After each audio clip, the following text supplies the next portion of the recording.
stop stretching. Yes, stop stretching today, right now. I say this because you are actually increasing your chances of injury and lowering your chances of actually lifting that weight or running as fast as you can, right? A lot of you need to stop doing this now because you're going to be putting yourself in a bad spot and something unfortunate is going to happen to you. I'm not saying not to stretch at all. I'm just saying the most common stretch that most people do is actually causing them to 10x or 100x their injury risk. That has been researched to this. And this is going to be more relevant to people who have, or currently do a lot of yoga, a lot of Pilates, or are in some type of competitive kind of sport or recreational sport. And especially people who have participated in these when they were younger, whether it was like a middle school or high school, coaching setting for basketball or any type of sport, soccer, tennis, swimming, right? You were probably taught stretch routine and you probably still do that to today. But I'm going to say a lot of those routines were actually very harmful for you.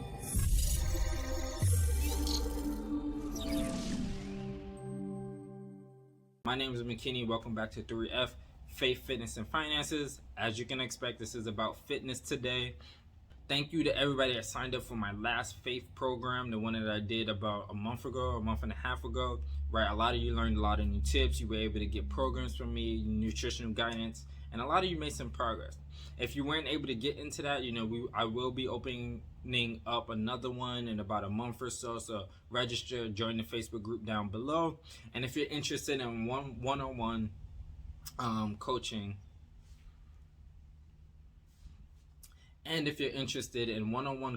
fill out the application below. Yes, it's an application because I do not accept everybody as my students, right? So if you're interested in that and you want to make some progress and know what to do and what not to do and skip the learning curve, right? Because just like in your spiritual faith or even at your job or whatever, mentorships are something you need in every area of life, and that is what I'm offering to you, right? So make sure you do that.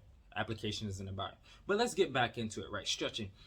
I am not going to say all stretching. I am going to specifically be talking about static stretching, right? Static stretching. A lot of you are doing static stretching before workouts when you shouldn't be doing it, right? Or even afterwards. To understand why, I'm just going to start out with some physiology about stretching or around stretching, right? So in your muscles, right by the joints, you have Golgi tendons and GTOs, Golgi tendon apparatus, and you have muscle spindles. One of those works to inhibit muscle activation, and one of those actually activates the muscle, right?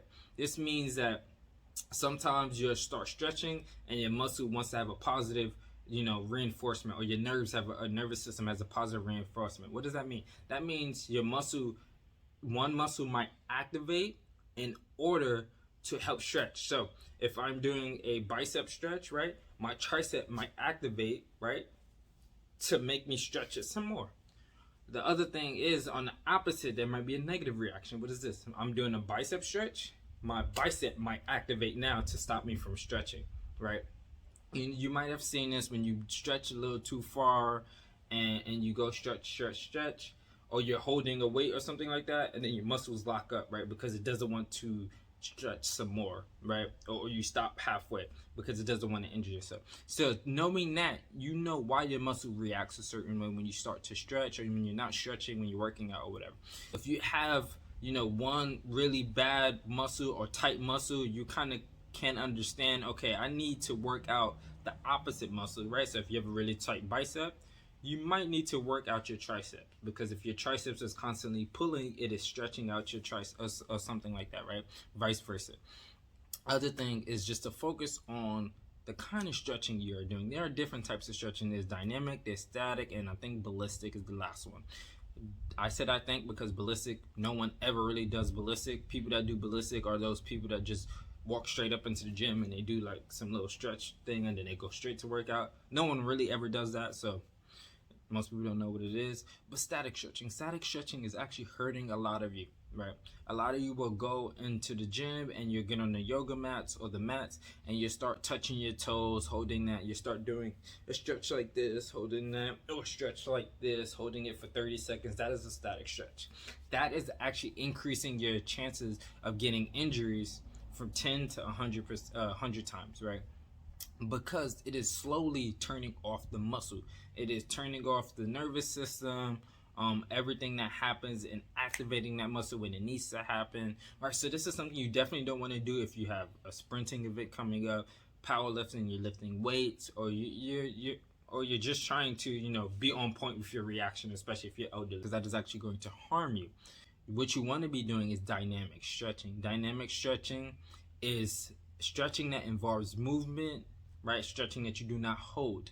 For example, an example of a dynamic stretch is going to be, instead of doing a toe hold, right? 1,000, 2, 1,000. What I do is I do a leg sweep. And I know you can't fully see this, but as you can see, holding it for a very short second. Another one you will be able to see is this, right? I'll come up, hold it for 2 seconds, feel a stretch, release it. And this is something you can do while moving, right? So I can start here, right? Pull up, go. Switch, go. Switch, right? And this is something I do with my clients, right? Because it involves movement and it actually decreases your chances of injury and actually warms up your muscles so that you can be able to do more when it comes to lifting or whatever it is you're trying to do. That is what you need to be doing, right? And for some of you, you're overly stretching, which is why I mentioned if you're even doing static stretching after your workout, it can be detrimental because maybe your muscles already stretch. So you stretching some more is not actually beneficial to you. It's actually making your chances a lot harder, and it's actually making you a lot tighter because you're stretching, so your muscles like, no, we're gonna pop, and it's staying locked in, right? So sometimes you have to ease up on that, and you have to do some static stretching. Sometimes you even need to do some muscle strengthening exercises because your muscles are like turtles. If it feels threatened, which means it feels weak, it is going to shrivel up and lock in. If that happens, you're not going to be mobile or flexible at all, and you're going to have a higher increase of injury coming to you. To mitigate that, you might need to start working out some more, train a little heavier. This is why I can go into a yoga setting and sometimes out stretch or out flex whatever some of the yoga bunnies that have been in there, because their muscles are pretty weak, so it won't allow them to fully stretch. The next thing I'm going to say is not only your muscle needs to be strengthened, but sometimes you need some water because your muscle is like, your muscles are meat, right? So think about a steak versus beef jerky. A steak, you can stretch it and it'll go back. You can poke it and it'll puff back up. Beef jerky, you stretch it, it rips, and it's 2 pieces now. What's the difference? The beef jerky is dehydrated, the steak is juicy and it's not. So your muscles are the same way. The more hydrated your muscles are, the more flexible and mobile you're going to be. The last big tip I'm going to give you is going to be flexibility versus mobility. Those are 2 separate things, right? And oftentimes people think, to loosen up their muscles, to get more flexible or mobile, they just think flexibility. Flexibility is more of a passive thing. Mobility is more active. What does that mean? That means standing up and doing a toe touch. That is passive. You're using gravity to do it and you're just hanging out there. Mobility, will something like a hip car is going to be mobility, right? That is going to help you open up your joints, especially your ball and socket joints. What a hip car can look like for the shoulder is the shoulder car. Shoulder car, instead of doing something like this, which is a stretch, you put a ball right here, you flex your arm, and then you do like circles, right? Controlled circles, keeping your elbows close to your head. This is going to really open up the joint. It's going to loosen up the tight muscles or tight tendons and ligaments and stuff there.